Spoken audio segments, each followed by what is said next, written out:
देखिए, अभी आपने सुना होगा कि हम परीक्षा करा रहे हैं चतुर्थ श्रेणी की, जो कि 19 से 21 सितंबर को परीक्षा है और उसमें लगभग 25 लाख बच्चे बैठ रहे हैं और ये परीक्षा 38 जिलों में हो रही है। तो इसी वजह से हम चाह रहे थे कि इसकी तैयारी के संबंध में मैं विजिट करूं। तो मैं दौरे पर आया हूं और अभी मैं बीकानेर में हूं।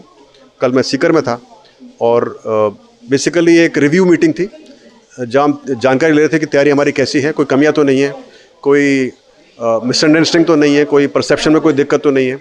इस सब बातों को ध्यान रखते हुए हमने मीटिंग ली और सारे जो इश्यूज़ थे, जो मुख्य इश्यूज़ थे, जिससे इनका संबंध पेपर लीक से होता है या डमी जगह जो इशू होता है या कोई ओमार वाला इशू होता है, उन सब के बारे में जानकारी ली और जो इम्पोर्टेंट पॉइंट्स है उसके बारे में मैंने स्टाफ को ब्रीफ किया।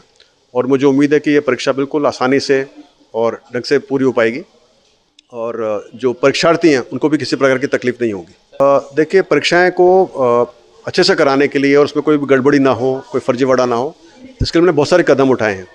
जैसे कि डमी से निपटने के लिए हमने बायोमेट्रिक्स, हर एक सेंटर पर हर एक बच्चे की बायोमेट्रिक्स और फेस स्कैन की कार्रवाई शुरू की है और पिछले 1.5 साल से हम प्रयास भी कर रहे हैं कि हर एक बच्चे का हम हंसली पे नमूना लें। अब एडमिट कार्ड पर हर बच्चे का जो उसने फ़ोटो अपलोड किया है फॉर्म के साथ में वो होता है और साथ साथ में उसने OTR पर जो फॉर्म भरा है उसमें लाइव फ़ोटो दिया है वो होता है। तो यानी कि डमी से निपटने के लिए मैंने बहुत सारे एक्शन लिए हैं और मुझे उम्मीद है कि इससे अभी डमी की समस्या बिल्कुल ज़ीरो हो जाएगी। पेपर लीक से निपटने के लिए हमने बहुत सारे प्रयास किए हैं। अलग अलग प्रिंटिंग प्रेस से अलग अलग सेट्स बनवाना, मल्टीपल सेट्स बनवाना और कौन सा सेट किस परीक्षा के शिफ्ट में आएगा ये लास्ट मिनट तक हमने सरप्राइज़ रखना।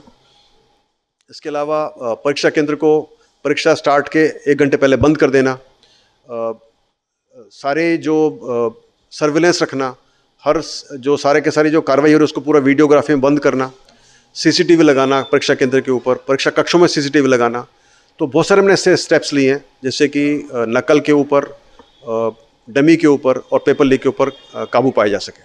जो हमारा ड्रेस कोड है वो बहुत ही विस्तृत है और उसमें कोई भी ऐसी त्रुटि नहीं है या कोई एम्बिग्यूटी नहीं है और मुझे उम्मीद है कि उसकी वजह से हमारी परीक्षाओं में किसी में ऐसे कोई भी इशू नहीं हुआ। कभी कभार किसी का एकाध सेंटर पर ऐसा हो जाता है जबकि कोई मिसअंडरस्टैंडिंग हो जाती है, कोई समझने में गलती हो जाती है, अदरवाइज़ ऐसा कोई नहीं है। और मुझे पूरी उम्मीद है कि जो हमने ब्रीफिंग की है यही मैंने बताया अभी भी हमारे स्टाफ को और सभी को कि ऐसी कोई समस्या होती है तो उसको आप बहुत सूझबूझ से निपट सकते हैं। और जैसे कृपाण है या सिख के लिए जो उनके जो धर्म के चिन्ह उनको ले जाने के लिए अनुमति है, उसके पूरा विवरण दिया हुआ है हमारे ड्रेस कोड के अंदर। मंगलसूत्र वगैरह है, कलावा है, जनेऊ, उसके बारे में हमने पूरे डिटेल्स दिए हुए हैं और मुझे नहीं लगता कि अभी ऐसी कोई परेशानी होने वाली है। मेहंदी यदि बच्चे लगाते तो उनको समझना चाहिए कि भाई वो उनका बायोमेट्रिक्स होगा तो वो मेहंदी से बायोमेट्रिक्स के अंदर बाधा आएगी, तो उनका प्रयास होना चाहिए कि मेहंदी ना लगाएं। उसके बावजूद भी कोई बच्चा लगा कर आ जाता है तो हम उसके फेस स्कैन कर लेते हैं, उसकी जो दूसरी उंगली उसको हम स्कैन ले लेते हैं।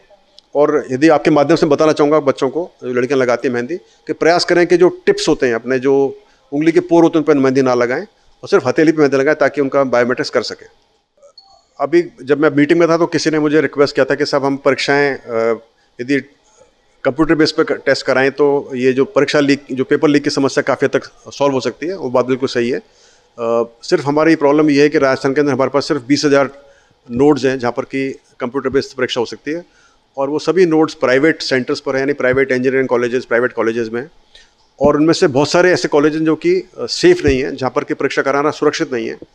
उसके चलते हम बहुत ही छोटी परीक्षाएं CBT मोड में करा सकते हैं और कर्मचारी चयन बोर्ड की जो परीक्षाएं वो काफ़ी बड़ी होती हैं, लाखों में होती हैं, तो बहुत ही छोटी परीक्षा हम करा पाते हैं। बड़ी परीक्षाओं कराने के लिए हमको OMR बेस्ड परीक्षा करानी पड़ती है और उसी के चलते फिर हम प्रयास कर रहे हैं कि हम परीक्षाएँ कराएँ लेकिन प्राइवेट कॉलेजेस में ना कराएँ, प्राइवेट इंजीनियरिंग कॉलेज में ना कराएँ, लेकिन कंप्यूटर बेस्ड कराएँ। तो उसका जो तोड़ निकाला है वो है कि हम परीक्षा कराएँ टैबलेट बेस्ड मोड के ऊपर, ये टैबलेट्स जो है वो प्रोड्यूस की जाएँ, सरकारी स्कूलों में परीक्षाएँ हों और उस पर एग्ज़ाम हो।